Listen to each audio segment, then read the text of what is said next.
जय हिंद, जय भारत, वंदे मातरम।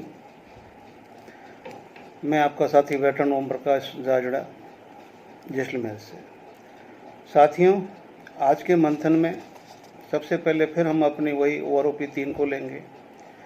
OROP 3 के बाद में दूसरा मंथन हमारा जो बढ़ता कहर है सिविल प्रशासन का, सैनिक, पूर्व सैनिक, उनके साथियों, उनके बच्चों, परिवार, दोस्तों, सबके ऊपर, ये दो विषय हमारे आज के हैं जिस पे हम मंथन करेंगे।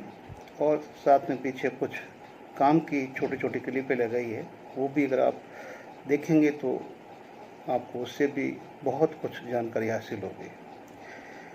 देखो दोस्तों, मैं सरकार से आज फिर एक तरफ से रिक्वेस्ट कर रहा हूँ कि OROP 3 से आपने JCOR को आउट कर दिया।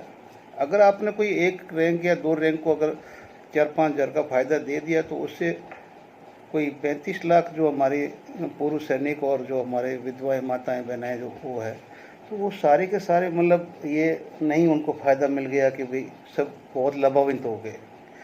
तो अगर 1-2 रैंक को छोड़ भी दें तो बाकी सारे के सारे मतलब खाली है, कुछ भी नहीं मिला है। मैं सरकार से, मुझे इतना तो पता है कि मैं सरकार के विरुद्ध क्यों बोल रहा हूँ, इसलिए बोल रहा हूँ कि अगर ये नीचे का ही काम होता ना, नीचे का काम होता तो वो तो प्रोसीजर से करता प्रॉपर, कि जैसे ही वो टेबल निकालता या इधर सर्कुलर निकालता तो साथ में विज्ञप्ति भी निकलती, और आज तक निकलती आई है। 6 दिन तक विज्ञप्ति को रोकना और प्रधानमंत्री के द्वारा इसको किसी सभा में डिक्लेयर करना, यानी कि प्रधानमंत्री जी के ही नॉलेज में था। नहीं तो रक्षा मंत्री जी है, बाकी ये इतने मंत्री है, जितने मंत्रियों से पहले भी बुलवाया गया है, ठीक है ना, प्रेस कॉन्फ्रेंस करवाएगी, तो क्यों नहीं करवाएगी? प्रधानमंत्री जी ने खुद ने, इसका मतलब कि उनको सब पता था कि ये OROP इस तरह से दी गई है, उनसे कोई छुपा हुआ नहीं है। क्योंकि अब उनकी कार्यशैली को तो हम जान चुके हैं अच्छी तरह से, 11-12 साल के अंदर की भी वो मतलब एक है, ठीक है ना, एक अकेला सब पे भारी वाली कहानी है। और बाकी जो मैंने नारा तो सब ने दे रखा है। बाकी जितने भी मेरे भाई जो इत्तेफाक रखते हैं कि नहीं उन्होंने किया वो ठीक किया, विकलांग इस काबिल नहीं थे, ठीक है ना, विधवा इस काबिल नहीं थे, प्रीमेचर काबिल नहीं है, युद्ध घायल जो हुए हैं वो काबिल नहीं है, रिजर्विस्ट काबिल नहीं है, मेडिकल बोर्ड वाले काबिल नहीं है, और कई कारणों से जो फौज से आउट हुए वो काबिल नहीं है। तो अच्छी बात है, आप जो अपनी पेंशन लो और बाकी को अपने हाल पे छोड़ दो, ठीक है ना, क्योंकि फूट आपके अंदर ही बीच में ही है ना। अगर आप सबका दर्द समझते तो मैं देश के सारे संगठनों से ये आह्वान करता हूँ कि इस बार आप जंतर मंतर, रामलीला या जो भी मैदान चुनो, उस मैदान में पूरे के पूरे आप जो युद्ध विकलांग, युद्ध घायल, ठीक है ना, और साथ में जो ऑपरेशंस के अंदर घायल, सारे वो सैनिक जो सेना के हैं और साथ में पैरामिलिट्री फोर्स में जो सेना के साथ काम करते हैं, उनका सबका 100% वहाँ कॉल करो। या सरकार से बोलता हूँ कि आप अगर देखना चाहते हो कि इस देश के अंदर कितने लोग इस देश की मातृभूमि और इस पवित्र झंडे के लिए अपने अंग कटवा चुके हैं, अंग भंग हो चुके हैं, उनके बच्चों की क्या हालत है, क्या वो मजदूरी कर सकते हैं, नहीं कर सकते हैं, उनका क्या कंडीशन है, तो माई बाप आप उनको अपने वहाँ मैदान पे एक बार कॉल कर लीजिए, वो अपने भाड़े से आके आपको अपनी संख्या बता देंगे। क्योंकि सोल्जर बोर्ड से तो आप मांग नहीं सकते, डाटा आप इकट्ठा कर नहीं सकते, और है तो डाटा आप उसके ऊपर कभी नज़र घुमा नहीं सकते कि आपस में कितनी युद्ध विधवाएँ हैं, कितनी वैसे अभी नॉर्मल विधवाएँ हो गई है, कितने आपके मतलब वो युद्ध घायल है, ठीक है ना, कितने आपके पास रिजर्विस्ट अभी बचे हुए हैं। लेकिन एक सवाल क्या सरकार से उठता नहीं है कि जिस दिन रिजर्विस्टों को घर भेजा गया था तो उस दिन क्या वो अपने मर्जी से अपने घर गए थे या सरकार ने भेजा था? अगर सरकार उनको रखती तो वो नौकरी नहीं करते, जब वो रखती तो नौकरी करते, तो आप उनको अभी वंचित क्यों कर रहे हो भाई? सरकार ने भेजा है ना उनको। रिजर्विस्ट किसने किया? सरकार ने किया। और जब सरकार ने किया है तो सरकार उनको क्यों OROP से आउट कर रही भाई? क्यों उनको वंचित रख रही है? क्यों सुप्रीम कोर्ट का दिया हुआ जो आदेश है उसके ऊपर उसकी पालना नहीं कर रही है? प्रीमेचर जिसने हमारी सेना का है 15 साल का बॉन्ड है, एयरफोर्स और नेवी का 20 साल का बॉन्ड है। जिसने अपना बॉन्ड पूरा कर लिया, आगे नौकरी नहीं की, तो उसने अपनी टर्म्स कंडीशन पूरी कर ली ना, तो उनको क्यों बाहर रख रहे हो भाई? क्योंकि उन्होंने वो सिग्नेचर करके, जैसे मैं सूबेदार था तो मुझे 28 साल करनी चाहिए थी, मैंने नहीं की। इसलिए मुझे एक बात बताइए कि जब कोई भी सैनिक अपने घर की कोई प्रॉब्लम लेके अपने कमांडिंग ऑफिसर को देता है, और commanding officer through proper channel, कोई भी आदमी प्रीमेचर जाता है तो through proper channel formation headquarter से होती हुई वो फाइल सीधी आर्मी हेडक्वार्टर जाती है, और वहाँ से रिलीज होने के बाद में रिकॉर्ड में आती है। तो जिसने इसको रिलीज किया है, उसकी प्रॉब्लम को देख कर रिलीज किया है कि नहीं, इसको घर जाना जरूरी है, सेना से भी ज़्यादा जरूरी है, तो उनको आप किस हक से है जो वो आरोपी से वंचित रख रहे हैं? उसको सीधा सीओ ने नहीं भेजा, सीधा वो अपने घर नहीं गया, उसने अपने घर की प्रॉब्लम अपने कमांडिंग अफसर के सामने रखी। कमांडिंग अफसर ने उसको रिकमेंड करते हुए थ्रू प्रॉपर चैनल सीधा आर्मी हेडक्वार्टर तक पहुंचाया, और वहाँ से रिकमेंड होने के बाद में रिकॉर्ड में वो फाइल गई है, तब जाके उसके डिस्चार्ज डॉक्यूमेंट बने, तब वो गया है। ठीक है ना? तो फिर उसको किस बात की सजा दे रहे हो भाई? आप लोगों से जितने पुराने आदमी हैं, मैं एफटी की बात बताऊँ कि एफटी आखिर आई क्यों, एफटी का आने का कारण क्या था, उस तक कोई पहुंचा नहीं अभी तक। और इसलिए मैं आपको कहना चाहता हूं कि एफटी इसलिए बनी थी कि सॉरी, बीच में कॉल आ गया था, डिस्टर्ब हो गया था। तो एफटी जो थी, उससे बनने से पहले ऐसा एक सेना में एक प्रोविज़न था। प्रोविज़न क्या था कि जो कोर्ट मार्शल बैठेगा, उस कोर्ट मार्शल में बाद में जब वो बंदा केस कर देता है सिविल के अंदर, और केस के अंदर कोर्ट मान लेती है कि बंदा सही था और कोर्ट मार्शल गलत हुआ, तो जो प्रिजाइडिंग अफसर है वो उसका जितना भी खर्चा, जितना भी लॉस हुआ है, वो पेमेंट करेगा। इसलिए प्रिजाइडिंग अफसर बनने के लिए लोग कांपते थे पहले, यार मेरा, क्योंकि इसमें रूल यही है कि अगर 7 मेंबर बैठे हैं तो जो सीनियर होगा वो प्रिजाइडिंग अफसर होगा, उसी का नाम जाएगा कि भाई ये डिटेल की है, इनमें सीनियर कौन है, बोले फलाना कर्नल है, जनरल है, या लेफ्टिनेंट जनरल है, ब्रिगेडियर साहब है, ये सीनियर है, तो जो सीनियर है वो प्रिजाइडिंग अफसर होता था। तो ये सबसे बड़ी दिक्कत थी कि आखिर सिविल में जब कोर्ट के जीतने लगे, उनको थपड़ें लगने लगी, फिर बाद में ये इकट्ठे होकर पेमेंट भी बनने लगे, तो बहुत कुछ ये उस समय हुआ करता था। अब इसको कैसे किया जाए, तो किसी ने जैक ब्रांच से दिमाग लगाया कि ऐसा करो, अपना एम्प्लॉयमेंट हो जाएगा, जितने जैक में ब्रांच से जाएंगे हम दोबारा वहाँ वकालत करेंगे। ये बेवकूफ़ तो हमारे पास इनको आना ही पड़ेगा, चाहे वो बाहर गए तब भी आना पड़ेगा, अंदर बैठे ये तब भी आना पड़ेगा, क्योंकि उसमें क्लाउज ऐसा डाल दिया कि पहले आप एफटी में जाइए, उसके बाद में एफटी का से एनओसी लेके आप कोर्ट में आइए।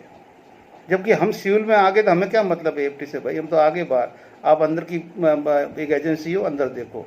अभी जिन्होंने भी ये स्टे लिया है वो सभी का स्टे अपने एमओडी ने साइड कर दिया, उन्होंने फाइनेंस सरकार तक ही नहीं भेजा। और मैं बोल रहा हूँ कि 6000 केस पेंडिंग पड़े हुए हैं पेमेंट के ओनली, मैं बाकी का नहीं ले रहा हूँ, पेमेंट के 6000 केस।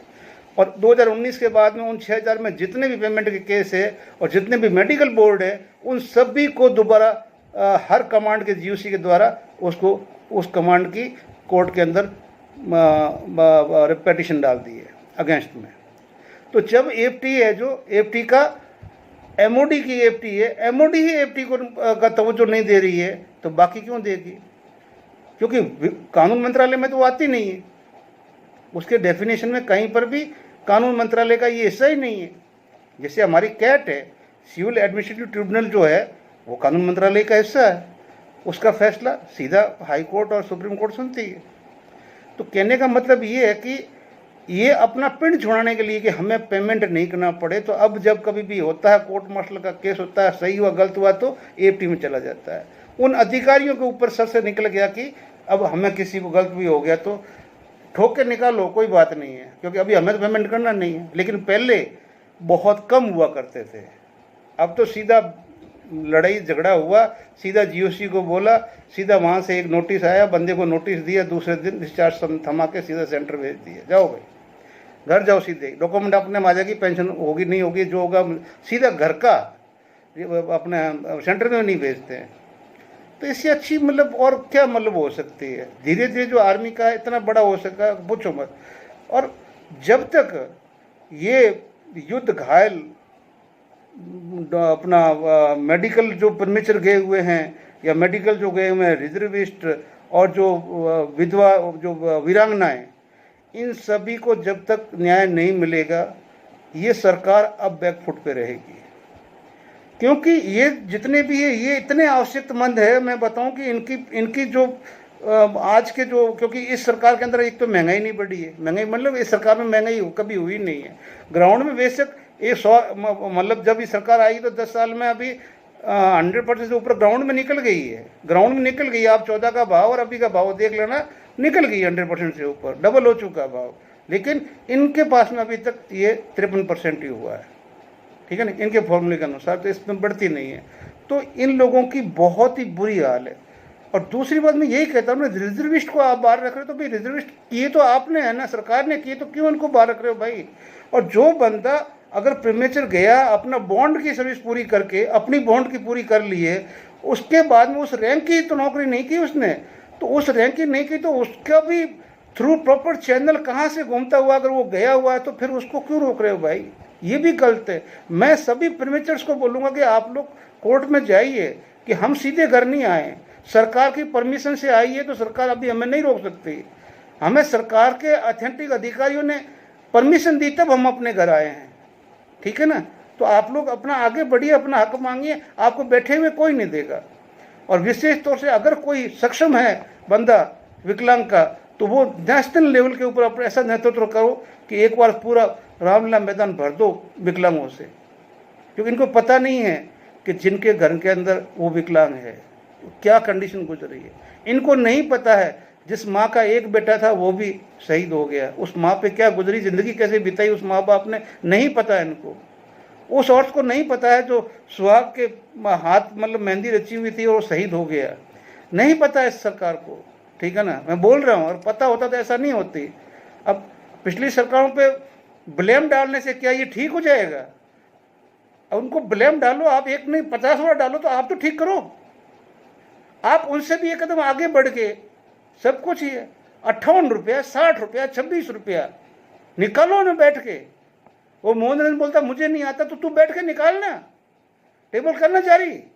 क्यों एक आध मुद्दे को लेके बैठ जाता, नेक्स्ट सुधार का, ऑनरी नेक्स्ट सुधार का, अरे पूरी निकालना, पता चल जाएगा कि 50 किसके बढ़े हैं, 26 किसके बढ़े हैं, 30 किसके बढ़े हैं, 100 किसके बढ़े हैं, 100 किसके बढ़े हैं। मुझे तो नहीं आता है, लेकिन जो करके मुझे दे रहे हैं वो सही दे रहे हैं। अब तुम लोग लेके चले हो, सांप चला गया लकीर के ऊपर लाठी मार रहे हो। अब भाई विफल हो गए तो हो गए भाई, मान लो ना अपनी विफलता। और उसके बाद में भी जब 20 फरवरी 24 को आपके पास पैसे नहीं थे, तब भी लोगों ने आके वहाँ 20 तारीख को पैसे दिए, तुम्हारा धरना चला, और वो धरना आचार संहिता तक चला। उसके बाद दोबारा शुरू क्यों नहीं किया भाई। दोबारा शुरू करने के लिए तुम्हें, क्योंकि वो पैसे तो डकार लिए, अब करे कहाँ से, दोबारा कोई पैसा देने से रहे, ठीक है ना। एफई ने क्यों किया, पूछो अर्जुन सिंह साहब से कि क्यों नहीं किया। एफई के पैसे कहाँ किए, पूछो, पता चल जाएगा कहाँ गए। बार बार मेरे को कमेंट करने से क्या मैं पैसे लेके पहुंच जाऊंगा वहां पे। मैं तो चैलेंज कर रहा हूं आप लोगों को कि सारे के सारे आओ जंतर मंत्र पे एक डेट रख के, नहीं आया और नहीं साबित किया तो बताना मेरे को, चोर को चोर साबित करूंगा, साहूकार को साबित करूंगा, इतनी हिम्मत रखता हूं।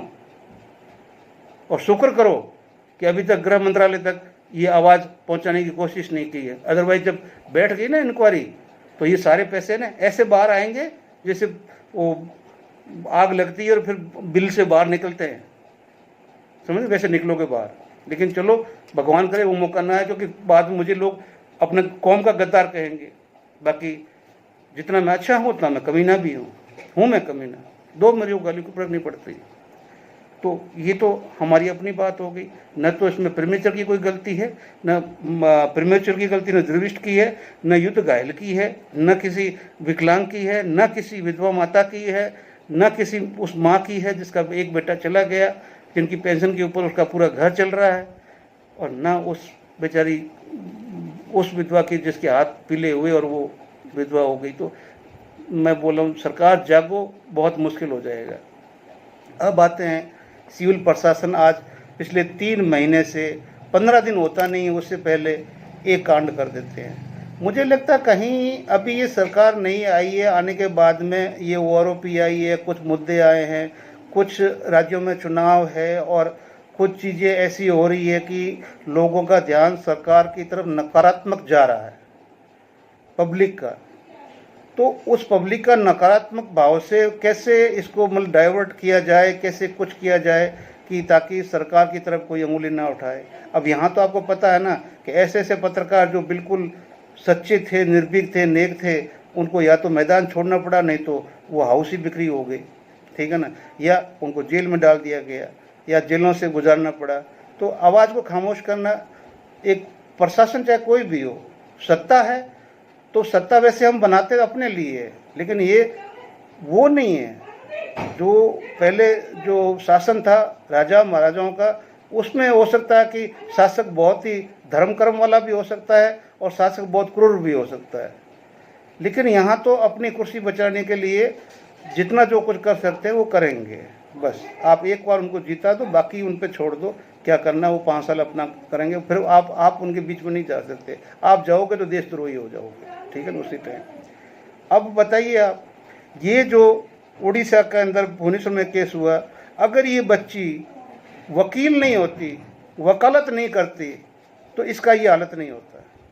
अगर ये नॉर्मल बच्ची होती तो ये थाने में जाके ये और वो आर्मी का कैप्टन नहीं होता, दोनों के साथ इस तरह का होता, तो या तो वो लड़के ही इनको भीट कर देते, इस कैप्टन को, कैप्टन था ये का कोई दूसरा होता, उसको मारपीट करके और लड़की के साथ बलात्कार करके छोड़ के चले जाते। लेकिन इन्होंने हिम्मत दिखाई, दोनों भिड़े, पहले की कितनी क्लिपें निकली है सब ने देखी है, इसलिए मैं कोई क्लिप नहीं डाल रहा हूँ।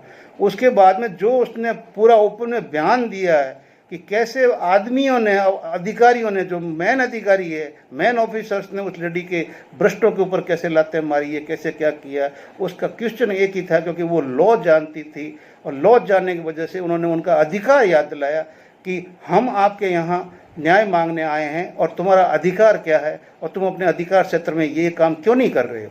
ये क्यों नहीं करने का ही फल उस बच्ची को मिला है।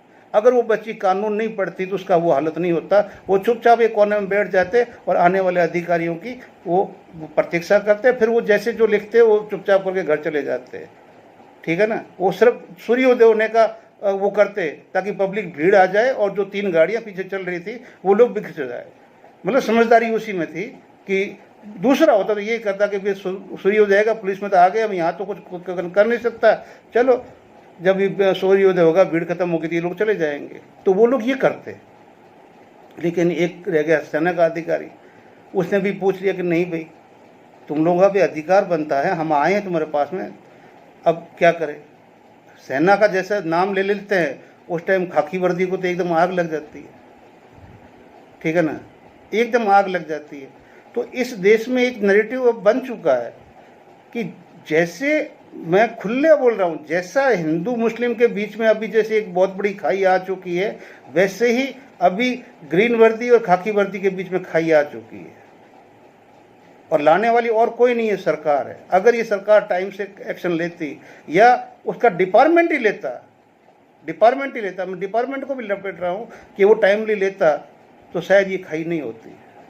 पुलिस गलत तो पुलिस को सजा दो, अगर आर्मी गलत आर्मी को सजा दो, भाई आपके पास पावर है, आप सरकार है, इन्वेस्टिगेशन सही करो, सेंट्रली करो ना, आप उसका जो गलत है उसको पनिशमेंट दो।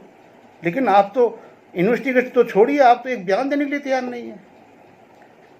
और वो सारे वकील कहाँ मर गए, वो वकीलों के संगठन कहाँ मर गए, जो जब हमारे किसी भी कोर्ट के अंदर किसी भी पुलिस वाले ने एक थप्पड़ मार देता है अगर किसी वकील को, तो पेन डाउन हो जाता है पूरा देश का। ज़्यादा हो गई, पूरा देश 3-3 महीने नहीं 6-6 महीने तक कोर्ट ठप रहे हैं इस देश के अंदर, सिर्फ प्रशासन के बीच में और वकीलों के बीच में। आप सोच लो, तो जब आपकी एक बेटी को, बहन को नंगा किया गया पुलिस स्टेशन के अंदर के साथ, वो सारा सब कुछ किया गया जो एक औरत के साथ नहीं होना चाहिए, तो तुम वकील जितने भी हो, चाहे क्या औरतें वकील नहीं है अभी, औरतों की परसेंटेज नहीं है। कोई औरत का स्टेटमेंट आया वकालत, जो जो सुप्रीम कोर्ट की वकील हो, हाई कोर्ट के वकील हो, या कहीं का भी किसी का आया, किसी जज का वकील का आया? छोटे छोटे केसों के ऊपर सुप्रीम कोर्ट संज्ञान ले लेता है, तो क्या इतने बड़े केस के ऊपर जो राष्ट्रीय लेवल के ऊपर सेना के साथ में जो होता जा रहा है, तो सुप्रीम कोर्ट आंखें बंद करके क्यों बैठा हुआ है? ये संज्ञान नहीं जा रहा सुप्रीम कोर्ट के पास में। ये बच्ची एक ब्रिगेडियर की थी, तब जाके आर्मी जगी और एक जीओसी मौके पे पहुंच गया। क्यों? उससे पहले भी तो कपड़े उतार के नंगा करके आपने उनके वो देखे नहीं थे निशान? तब तो कोई पास में जयपुर में हेडक्वार्टर है, वहां का कोई अधिकारी आया वहां पे? वो सैनिक कल्याण मंत्री जो खुद आर्मी में था, उसको दर्द था, वो पहुंचा पता चलते ही वहां पे, और फिर भी उसको बाद में इतना ट्रोल किया गया क्योंकि उसके अंदर सेना की कशिश थी, इसलिए वो पहुंचा। लेकिन एक्टिव कौन पहुंचा वहां पे? कहां कहां पहुंचा? इंदौर में पहुंचा, या जो एमपी में वो मेजर साहब को घर से उठा के ले गए उन पर वहां पहुंचा, आंध्र प्रदेश में वहां पहुंचा, पंजाब हुआ वहां कोई एक्टिव पहुंचा। लेकिन ये रिटायर्ड ब्रिगेडियर साहब थे। आज खुदा न खास्ता माली करते अगर ये ब्रिगेडियर साहब ऑन द ड्यूटी होते और किसी ब्रिगेड के ब्रिगेड कमांडर होते और हिंदुस्तान में चाहे कहीं तैनात होते, ये वहां से कम एक गाड़ी भर के तो निकाल ही देते अपनी बच्ची के लिए। मैं बोल रहा हूं, लेकिन इनके भी हाथ बंध गए क्योंकि रिटायर्ड हो गए, पावर छिन गई। फिर भी चलो, इतनी तो हमें खुशी हुई कि हमारे अंदर एकता नहीं, लेकिन अधिकारियों में अभी इतनी तो एकता है कि कम से कम एक अधिकारी के बच्चे के साथ में ऐसा हुआ तो कम से कम चीफ ने भी नोटिस में लिया और एक जीयूसी ने जाके कम से कम थाने में कदम तो रखा। नहीं तो जवानों के साथ में डेली ऐसा हो रहा है, एक कप्तान वहाँ नहीं पहुँचता है, एक सूबेदार को नहीं भेजते हैं कि जा अपने बच्चे को संभाल ले, एक हवलदार को नहीं भेजते हैं कि जा, क्योंकि उसको भी ठोक देंगे वहाँ पे। तो जो हो रहा है बहुत गलत हो रहा है। ये देश का दुर्भाग्य है कि जो मेन एजेंसियां हैं उनके साथ देश में दुर्व्यवहार हो रहा है। जो एजेंसियां इस देश की रक्षक है, इस देश के तिरंगे झंडे को अपने खून से सींचती है, अगर उन एजेंसियों के साथ में ये चीज़ें हो रही है, चाहे पे पेंशन में हो गड़बड़ियाँ, चाहे और कुछ हो, चाहे उनके साथ में प्रशासनिक हमले हो, जो कुछ भी हो, देश की सरकार अगर देख रही है और चुप शांत बैठी हुई है तो उस सरकार समझ लो कि वो बॉम्ब के ऊपर बैठी हुई है। कभी भी विस्फोट हो सकता है, उसके अंदर उस सरकार की आहुति होगी, न किसी और की होगी, न किसी नागरिक की होगी। याद रखना ये। बंगाल से चलता वहाँ से एक रोहिंग्या, मैंने कल भी बोला, देश की राजधानी के अंदर आके बस गया और यहाँ उसने अपना आधार कार्ड बना लिया, आपका सब कुछ बना लिया। मैं बोलता हूँ सरकार ने अपनी उस गुप्तचर एजेंसियों के ऊपर क्या एक्शन लिया? मुख्यमंत्री को दोष दो चाहे किसी को दोष दो, मैं बोल रहा हूँ वो जो एजेंसियां को करोड़ों रुपए खर्च कर रहे हो जिन एजेंसियों के ऊपर, वो एजेंसियां क्या आंख मूंद के सो रही थी क्या जब ये सब देश में हो रहा था? अगर वो बंगाल के अंदर ही छुपा के रखे हुए होते तो हम बोलते हैं चलो ममता जी का ही है और किसी का नहीं है। लेकिन बंगाल से निकल के अगर पूरे देश में चले गए, यहाँ जैसलमेर तक पहुँच गए, ठीक है ना, यहाँ जम्मू तक पहुँच गए, या दिल्ली के अंदर, दिल्ली जो राजधानी है उसके अंदर घर बना के बैठ गए, तो जी गुप्तचर एजेंसियाँ थी, उनका काम क्या था? उनका काम क्या था? धौंस जमाना या सरकार के साथ में अपना वो ड्यूटी निभाना जो सरकार करवाना चाहती है? उनका इंडिपेंडेंट अपना कोई ड्यूटी नहीं था जो सरकार को बताते कि इतने इनलीगल अंदर आ रहे हैं और उस रूट से आ रहे हैं? क्यों नहीं सरकार ने रूट बंद किया? सरकार क्या दोषी नहीं है उसके? सरकार पूरी दोषी है। भारत में फैलने की दोषी ये सरकार है, जो प्रेजेंट सरकार है, जो पिछले 12 साल में पहले फैले तो वो सरकार दोषी है जिसके टाइम में फैले। इसलिए मैं अभी भी आपसे यही कर रहा हूँ कि सरकार इन एजेंसियों के साथ में जो बड़े बड़े अधिकारी हैं उनको वार्निंग दे, कुछ भी दे, कैसे भी दे, हटाए, कुछ भी करे, या मतलब ये देश के साथ ठीक नहीं हो रहा है। देश धीरे धीरे गृह युद्ध की तरफ बढ़ रहा है और सरकार आंख मूंद के बैठी हुई है। उसको सिर्फ आने वाले राज्यों के चुनाव दिखाई दे रहे हैं। कोई अत्याचार, कोई गड़बड़ी, कोई अशांति इस देश में सरकार को दिखाई नहीं दे रही है। और मैं गलत बोला हूँ, और जो मेरे भाई मुझसे इत्तेफाक नहीं रखते हैं, नाराज़ है और नाराज़ रहते हैं, तो भाइयों मैं हाथ जोड़ के आपसे माफ़ी चाहता हूँ। आप अपनी मानसिकता अपने पास रखिए, मेरी मानसिकता अब मेरे पास में है। और आपको अगर मेरा वीडियो पता है कि ये चीज़ तो ये बोलेगा ही बोलेगा, तो आप कृपया करके मेरा वीडियो ना देखें। अगर आज देख भी लिया तो आगे से ना देखें। मैं जब तक ये सरकार जो मेन सेना जैसी एजेंसियों के साथ में ये दुर्व्यवहार, ये पे पेंशन, ये सब कुछ नहीं, तो मैं कम से कम मेरी आवाज़ है इसको नहीं अब दबने दूंगा। जितनी मेरे से होगी करूंगा, अगर दबा देंगे तो मैं देखी जाएगी, जो होगा देखी जाएगी। जय हिंद, जय भारत, वंदे मातरम। मिलते हैं अगले वीडियो में। जी हाँ, आर्मी कमांडर ने कहा हम कानून हाथ में नहीं लेना चाहते, लेकिन उड़ीसा पुलिस वालों की हवा टाइट। उनकी कोई हवा टाइट नहीं है, कुछ भी टाइट नहीं है, ठीक है ना। कलकत्ता के केस को देख लो, कैसे मतलब कलकत्ता क्या पूरे बंगाल, क्योंकि बंगाल की धरती आंदोलन की धरती है। बेशक वहाँ सरकार तृणमूल की है, लेकिन वहाँ तो किसी मतलब आंदोलनकारियों को ना तो जेल में ठूंसा गया, ना आवाज़ उठाने से रोका गया, ना कुछ और हुआ, ठीक है ना। और कितनी लंबी उनकी स्ट्राइक चली है, और आखिर मुख्यमंत्री को झुक के उनके साथ में समझौता करना पड़ा, और वो सारे मामले को ट्रैक पे लेके आए, और जिनके ने गलती की है वो कल फांसी के ऊपर चढ़ेंगे। कहने का मतलब ये है कि ये इच्छा शक्ति होती है। और आज भुवनेश्वर में जो भी हुआ है उसके ऊपर आर्मी कमांडर साहब खुद पहुंच गए। क्यों पहुंच गए?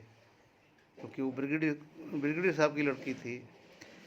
अगर ये पहले ही जब किसी जवान के साथ में, किसी छोटे अफसर के साथ में, मतलब कि जवान के बच्चों के साथ में, बीवी के साथ में, उनके माता पिता के साथ में, उस टाइम में, क्योंकि कोई कमी नहीं अधिकारियों की, स्टेशन कमांडर जहाँ चाहे एक अधिकारी डिटेल कर सकता है।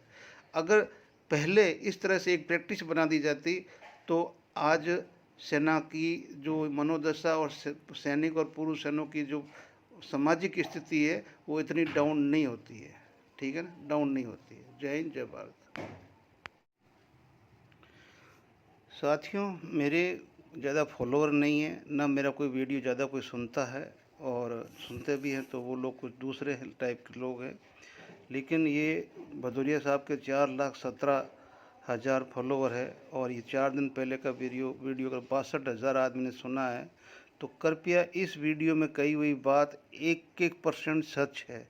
इसके लिए मैंने पहले 4 वीडियो बनाए थे, हर चीज़ को खोल के ब्रीफ में छोटे छोटे भागों में बताया था कि FT is a internal body of Indian army defence की जो तीनों शाखाएं हैं, इनका इंटरनल मैटर सोल्व करने के लिए संशोधन करके और 2007 के अंदर एफटी का बिल लाया गया, पास किया गया, और उसको है जो 8 के अंदर तत्कालीन राष्ट्रपति ने उद्घाटन किया था। और ये अंदर की बात है। एफटी कभी भी सेंट्रल गवर्नमेंट की पॉलिसी को आदेश नहीं देता। एफटी क्या, आपका जो केस गया था ओआरओपी का सुप्रीम कोर्ट के अंदर, सुप्रीम कोर्ट ने भी ये कहते हुए लौटा दिया था कि पॉलिसी के अंदर हम कोई भी इंटरफेयर नहीं करेंगे। सेंट्रल गवर्नमेंट की पॉलिसी जो है वो, उसमें हम अमेंडमेंट के लिए नहीं बोलेंगे, वो इंटरनल मामला है, आप उसको अपने हिसाब से टेकल, मतलब सुप्रीम कोर्ट ने मना कर दिया। तो आप इस वीडियो को भले और देखिए, लेकिन इसमें जो बात कही हुई है एक एक नहीं 100% सच है कि आप एफटी के अंदर आज क्या कंडीशन है। क्योंकि FT is a not a मतलब legal body of law ministry है। लॉ मिनिस्ट्री की लीगल बॉडी ही नहीं है, तो आप सोचिए ना कि उसको कोई अथॉरिटी नहीं है। ये संसद के द्वारा बना हुआ अलग से एक एनोमस बॉडी है जो सेना के अंदरूनी काम के लिए काम करती है। उसका ये काम नहीं है कि ये बाहर मतलब रायता फैलाना शुरू कर दे, और जितना रायता फैलाया वो सारा इकट्ठा करके अभी सारे भी हाई कोर्टों के अंदर चला गया है। एफटी के पूरा 2019 के बाद में सब के सब केस है जो वापस उनके अगेंस्ट में पटिशन लग चुकी है, और 19 के बाद में ना किसी को पैसा मिल रहा है, ना कोई इम्प्लीमेंटेशन हुआ, ना कुछ और हुआ है। हाँ, अंदरूनी मामले हैं, किसी की एसीपी लगनी है, किसी का वो लगना है, किसी को पेंशन में कोई एग्रीमेंट छूटा हुआ है, बाकी जो कुछ भी है, किसी को गलत पनिशमेंट दे दिया है कोर्ट मार्शल ने। तो इस तरह के ये सारी चीज़ें मतलब वो है। उसके बावजूद भी मतलब आप है जो जैक ब्रांच को पोस्ट पिटीशन डाल के और पोस्ट पिटीशन का जवाब वापस लेके आप हाई कोर्ट में आ सकते हो और अपने केस को आगे फॉलो कर सकते हो। लेकिन सेंट्रल गवर्नमेंट की पॉलिसी को अब आप सोच लिए कि जो एमओडी की एक ये मतलब डिफेंस के लिए बॉडी बनाई थी, एमओडी ही इसके अगेंस्ट में सारा स्टैंड उठा रही है। जितने जो भी ऑर्डर इसके आते हैं एमओडी के पास में, एमओडी उसको सरकार तक ही नहीं जाने देती है, सरकार तक ही नहीं जाने देती, फिर आप क्या करोगे। इसलिए इन्होंने सच बोला है और मैंने इसके ऊपर 4-5 वीडियो बनाए हैं। लेकिन चलो, आपको अगर समझ में आई तो अच्छी बात है, नहीं तो और ये वीडियो निकाल के सुनो, आपको अच्छा लगेगा। जय हिंद, जय भारत। ये जो कोई भाई साहब है, हिंदुस्तान हेडलाइन, इसका करीब 1 लाख बंदे बढ़ने जा रहे हैं। 6 आवर्स एगो जब मैंने इसका स्क्रीनशॉट लिया है उस टाइम में, तो इतनी झूठी मतलब इसने पूरी ये स्टोरी बनाई है। और ये जो तस्वीर दिया है ये उस टाइम का तस्वीर है कि जब कोविड के समय में फ्री टीके लगने वाले थे, जिसके ऊपर ये महाशय जो बैठे हुए मंत्री जी, इन्होंने जो भाषण दिया था, प्रेस कॉन्फ्रेंस की थी, उसका ये फ़ोटो लगाया है। वेरी गुड, बहुत बढ़िया, आप बहुत महान है। यहाँ पर जो पहली 1 रैंक 1 पेंशन मिली थी, अनुराग ठाकुर ने जो किया था, बस उसकी फ़ोटो नीचे हेडिंग मोड डाल के और आपको मालामाल करने के लिए डाल दिया, ठीक है ना। और वो 6 घंटे के अंदर 18-19 हज़ार आदमी देख भी लिया। आप लोग भी तो महान है, ठीक है ना, आप लोग भी तो महान हैं, क्या करेंगे आप, ठीक है ना। और उसके बाद में ये मोदी जी की फ़ोटो डाल दी, ठीक है ना, करंट लगेगा। और इसके अंदर ये मोदी जी की फ़ोटो कब की है, कहाँ की है, किसकी है, कोई नहीं जानता है, लेकिन जिंदाबाद, ठीक है ना। यहाँ पर जो भी है, कहने का मतलब है कि इस तरह के चीटर आदमी सैनिकों का कोई फ़ायदा तो नहीं कर सकते, लेकिन कम से कम उनके जले हुए के ऊपर नमक तो मत छिड़को, शर्म करो, शर्म करो। तुम्हें चाहिए सिर्फ 4 पैसे अगर यूट्यूब से, तो मेरे मुंह से सब निकलेगा कि जब माँ के वो उससे स्तनों से दूध पिया तो फिर बाकी से तो पेट भरेगा नहीं भी तुम्हारा, ठीक है ना। करो जो करना है, क्योंकि जब लोग देखने वाले भी ऐसे ही, जिनको पता नहीं है कि ये फोटोएं जो बीच में कब के दे रहा है और ये कल न्यूज़ चढ़ रही है। वैसे वाह भाई वाह। साथियों, ये रविंद्र फौजी ने एक अच्छा वीडियो डाला जिसमें एक पुराने सूबेदार मेजर ने कहानी अपने समय की बताई कि कैसे एक सीएमपी के कर्नल साहब को एसएसपी ने पीटा था पुलिस थाने के अंदर, और उस एसएसपी के विरुद्ध में कैसे जो आर्मी कमांडर था, कमांड का चंडीगढ़ का, उन्होंने एक ब्रिगेड को पूरी को डिटेल कर दिया था सेक्टर 9 के अंदर, और कैसे उस एसएसपी की हालत की थी, कैसे वो बच के भागा था। तो कहने का मतलब कि अब वैसे अफसर इस हिंदुस्तान की आर्मी में हमें कहीं देखने को नहीं मिलते हैं। ये पुरानी कथाएं हैं, जब तक जिएंगे तब तक सुनते रहेंगे, लेकिन आज नहीं है, आज बिल्कुल नहीं है। ये है अपने फिर वही अपने रूंडा और खुंडा। तो अभी इन्होंने पिछले 3-4 दिन से अपना अभियान अच्छा चला लिया है, क्योंकि अब ये OROP 3 के लिए तो कुछ कर नहीं सकते, न इनसे कुछ हो सकता है, न इनके कोई साथ है, न इनके कोई आगे पीछे है। तो अब ये क्या कर रहे हैं कि पिछले 2-3 वीडियो तो बनाए पैसों के ऊपर, जो पैसों की चोरी के ऊपर, ये है वो है, सांप निकल गया, लाठी पीट रहे हैं, पीटो भाई पीटो। अब बोल रहे हैं कि अगर हमारा जो जंतर मंतर का धरना नहीं टूटता तो 3200 रुपये का फ़ायदा होता हवालदार को। बहुत ही अच्छी बात है भाई, किसने तोड़ा, किसी ने नहीं तोड़ा। जंतर मंतर तक तो ये हमारा जब तक ये लगा था चुनाव आचार संहिता, तब तक हमारा धरना चल रहा था। हमारा मतलब कि आपका, हम भी आपके साथ में, हमारे को तो आप समझते नहीं हो, तो नहीं समझता, आपका तो चल रहा था। और आप ऐसा क्यों कह रहे हो, ठीक है ना। फरवरी, उसी 20 फरवरी को जो 1 साल की जब जयंती मनाई थी धरने की, तब नलिन तलवार ने बोला था कि हमारे पास पैसे कम पड़ गए, तो उस टाइम भी कम से कम 4-5 लाख का चंदा उसी हॉल में इकट्ठा हो गया था, ठीक है ना। 1 लाख से समथिंग ऊपर तो पंजाब वाले उसी टाइम में जो चंदा आपको दे के गए थे। और ये भाई साहब जो बैठे हुए थे तिलक लगा के सफ़ेद वाला, अब ये तो इस भाई को ही पता है कि इसकी बेल कराने के लिए या इसकी जमानत के लिए पैसे नहीं थे, तो इसने साहबका के किसी अकाउंट में भेजे थे, तो वो पैसे आज तक गायब है। यानी कहने का मतलब है कि ये आखिर मतलब पैसा पैसा पैसा पैसा ये इल्ज़ामों के पीछे चलते रहेंगे या मतलब कुछ OROP 3 के लिए कुछ करेंगे?